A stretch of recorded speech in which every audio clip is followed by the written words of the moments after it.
Почему Басков, как он сам говорит, обоссался на сцене? И как отпраздновал свой юбилей «Золотой голос России»? Смотри видео до конца, чтобы узнать ответы на эти вопросы. Басков учился в музыкальном училище имени Гнесиных, где уже с первого курса студентам преподавали оперное искусство. Молодой Николай старательно учился, потому что очень хотел стать большим артистом. Но один из отчетных спектаклей чуть было не поставил крест на его карьере. Был первый спектакль «Евгений Онегин», в котором я дебютировал. Выбегаю на сцену и пою арию Ленского. «Мадам, я на себя взял смелость». Волнение было ужасное. Помню, пауза, я взял дыхание, обоссался, рассказал артист. По его словам, он раз за разом переживает эти моменты и вспоминает, как почувствовал тепло в области паха. Там старинный костюм, парик, все такое. Помню это волнение, откровенничает «Золотой голос России». Эту историю он рассказал в рамках нового шоу «Блеф» на платформе «Премьер», ведущим которого стал Максим Галкин. Вместе с Александром Ревой Басков участвовал в конкурсе, где нужно было отгадать, правдивая ли эта история или нет. Исполнитель хита Челентано сразу же ответил: «Верю».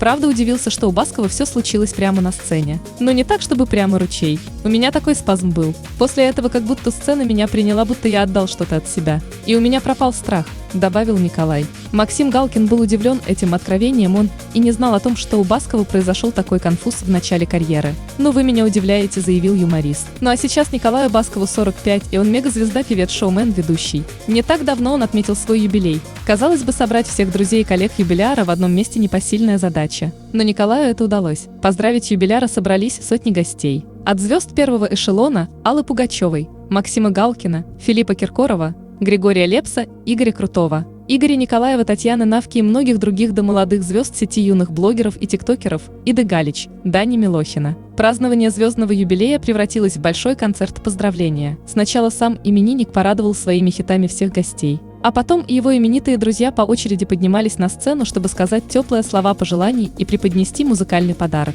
Отдельным подарком для Николая стало поздравление его мамы Елены. Женщина произнесла проникновенную речь, в которой подчеркнула, что чрезвычайно гордится наследником и знает, что гораздо большие успехи ждут его впереди. Что же подарили юбиляру? Дело в том, что Николаю приятнее дарить презенты, нежели получать самому. В недавнем интервью он признался, что раньше, когда его приглашали на праздники, он всегда заморачивался и придумывал интересный подарок имениннику.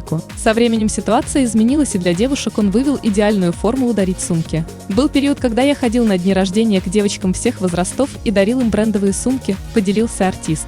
Он не скрывает, что в его понимании качественная и дорогая сумка – это идеальный подарок, но пару раз все же обжигался. Дело в том, что у каждой женщины свои предпочтения в таком важном аксессуаре. Угадать очень сложно. Поэтому стал дарить деньги. Это прекрасный выход из положения. Даришь человеку сумму, которая тебе посильна, и он себе купит все, что хочется, при этом будет знать, что это от тебя. Я всегда покупаю роскошный букет цветов, а в конверт кладу деньги. И мои друзья делают так же, когда приходят ко мне, заявил «Золотой голос России». Ну а в конце вечера все собрались на танцполе и просто зажгли под хиты Валерия Меладзе, Полины Гагариной и Григория Лепса. Сам юбиляр тоже не сидел на месте, а зажигал вместе с друзьями. Кульминацией вечера, конечно, стало исполнение Николаем знаменитой «Шарманки». Что еще нам ждать от Баскова? Как вы думаете? Пишите свое мнение в комментариях, ставьте лайк и не забудьте подписаться, чтобы не пропустить интересные выпуски.